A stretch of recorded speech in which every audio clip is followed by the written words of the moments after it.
was terrified. I felt I had no other way out. Hi, friend.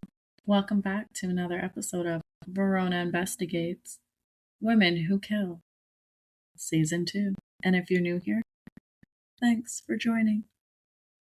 In today's episode, we're diving into one of the most controversial and polarizing cases in recent Canadian criminal history. A case where the courts, the public, and even the legal scholars have been divided for years. Today, we investigate Nicole Doucet, also known as Nicole Ryan, the Nova Scotia woman who attempted to hire a hitman to kill her estranged husband and walked away without a criminal conviction. This case involves allegations of domestic violence, questions of credibility, failures in police response, and a Supreme Court ruling that made national headlines. So, trigger warning for those sensitive to these matters. But for us to understand how we got here, we need to go back a little. Before the sting operation, before the murder plot, and back to Nicole's early life as much as possible. Nicole was born and raised in rural Nova Scotia, in small communities where everyone knew each other and privacy wasn't just scarce, it was practically non-existent. Though details from public records about her childhood are very limited, what is known paints a picture of a quiet, confident young woman.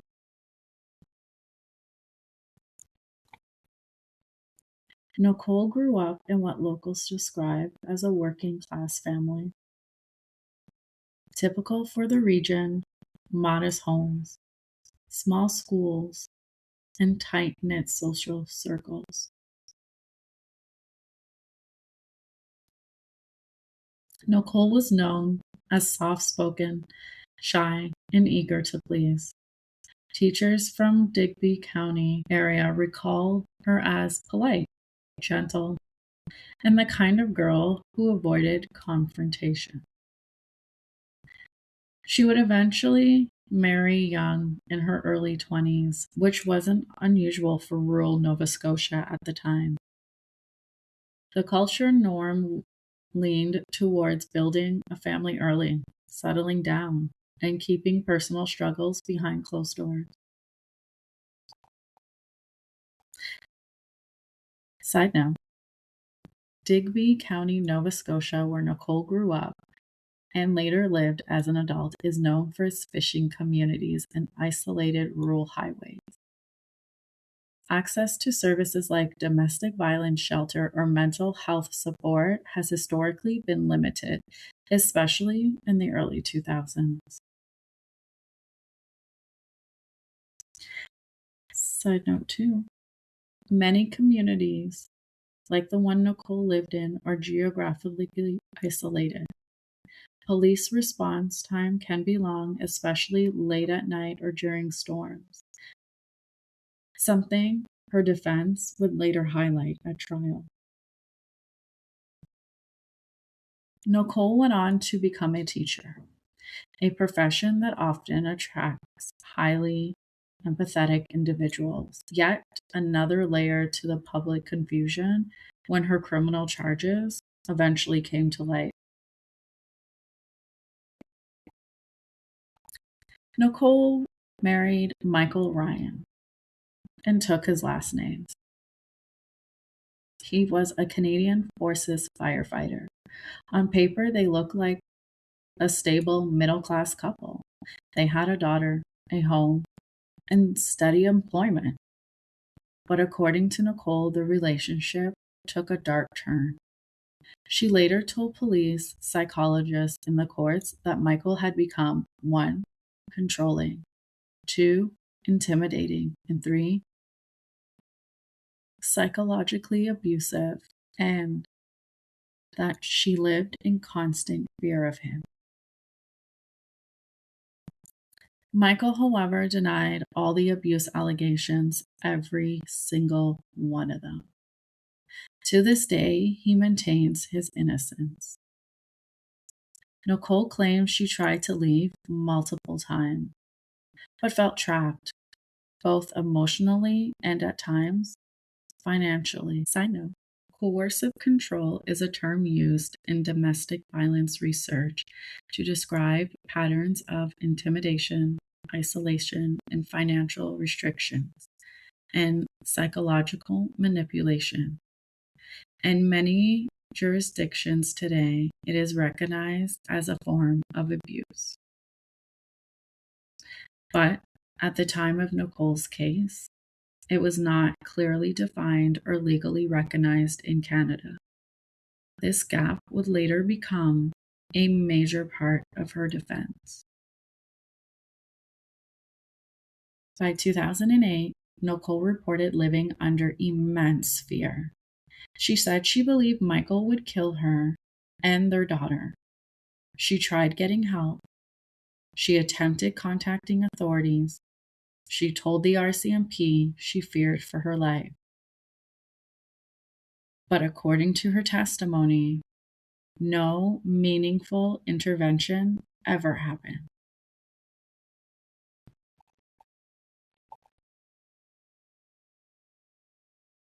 On the other side, RCMP records show no reports that match what Nicole later claimed she had told them.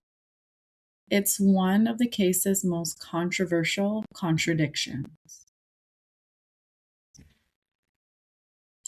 Side note, historical policing issue. Yes, about the RCMP.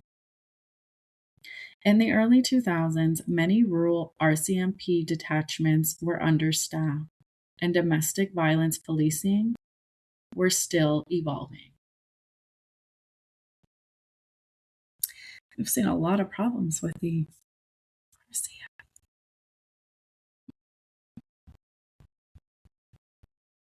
In early 2008, Nicole spoke to a friend about her fears, a friend who eventually connected her with somebody who could solve her problem. Can you guys guess what the problem was? That person, an undercover RCMP officer posing as a hitman. During multiple recorded meetings, Nicole agreed to pay him $25,000 to kill her husband, aka the problem.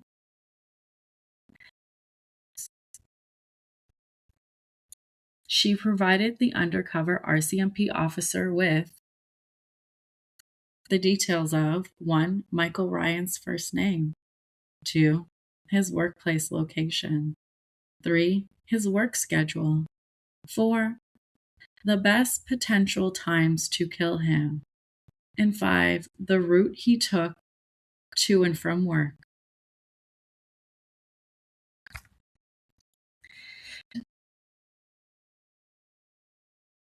She didn't express hesitation. She didn't ask for an alternative solution. She simply said she needed it done.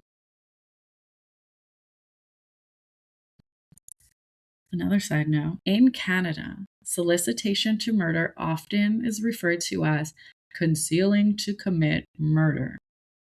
It is a serious indictable offense carrying a maximum penalty of life in prison. On the day she had handed over the down payment to the undercover RCMP officer, she was later arrested. Nicole showed visible fear and relief, telling police she believed her husband would kill her if she didn't act first. Nicole's trial shocked the public, not because she hired a hitman, but because of what happened after. Another side note, hitman sting operations. RCMP routinely use undercover hitman stings to prevent domestic murder plots. These operations are legal carefully monitored, and highly structured. The trial judge believed Nicole's testimony that she feared for her safety and felt police did nothing to help her. Her lawyer argued duress, that she acted under extreme psychological pressure. Instead of convicting her, the judge issued a stay of proceedings. A stay of proceedings means Nicole would not face criminal consequences, even though she had tried to arrange a murder.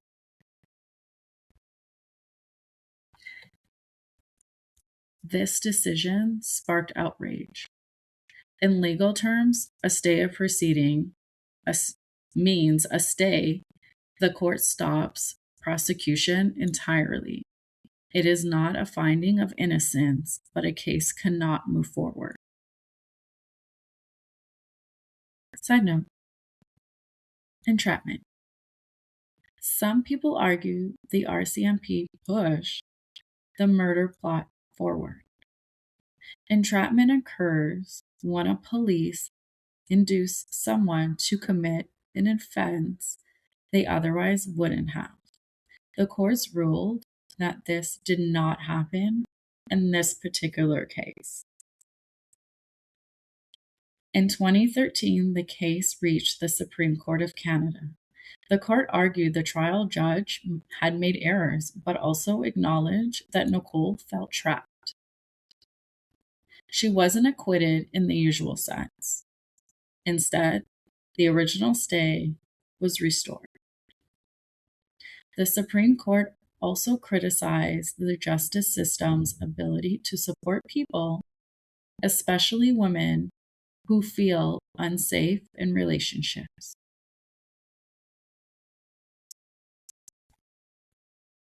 But they stressed one major point. The duress defense does not apply when the threat is not immediate and when legal alternatives, like leaving the marriage, exist.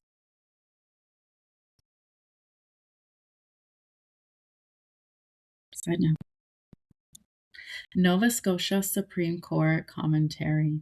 Judges later echoed concern that women who generally fear violent partners often feel unheard or unsupported by institutions, which is very, very true. Nicole Ryan, who was never charged with abuse, was publicly vindicated.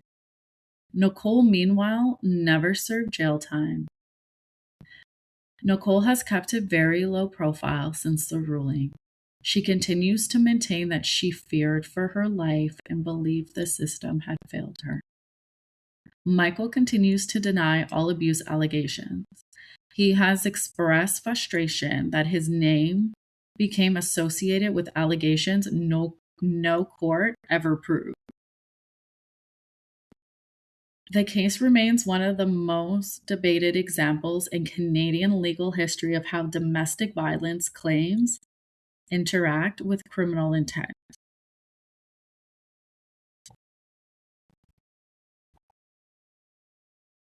Nicole Doucet's case challenges us to confront some uncomfortable truths. How do we balance fear with accountability? What happens when support systems fail, if they failed at all? And how can a person both be the victim and the perpetrator?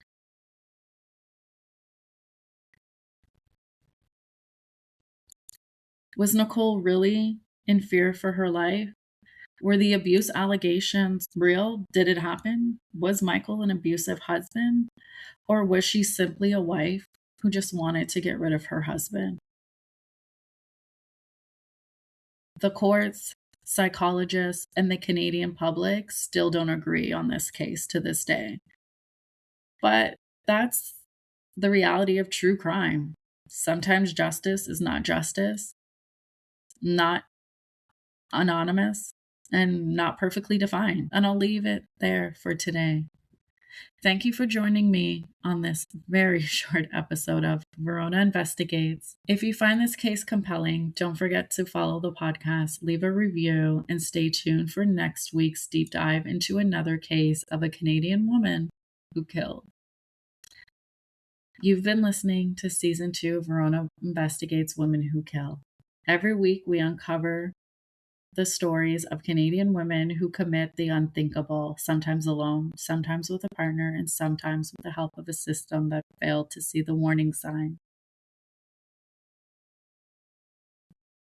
These cases aren't easy to hear. They challenge our idea of love, family, justice, and the roles women are expected to play in society. By talking about them, we remember the victims. We question the headlines and we ask ourselves, how do we make sure this never happens again? If you found this case meaningful, please follow, subscribe, and share Verona Investigates with others who want to dig deeper into Canadian true crime. If you want to continue the conversation, you can find me on YouTube, TikTok, and Instagram at Verona Investigates. Until next week, stay curious, stay safe, and remember, not every story has a happy ending, but every story deserves to be told. Bye.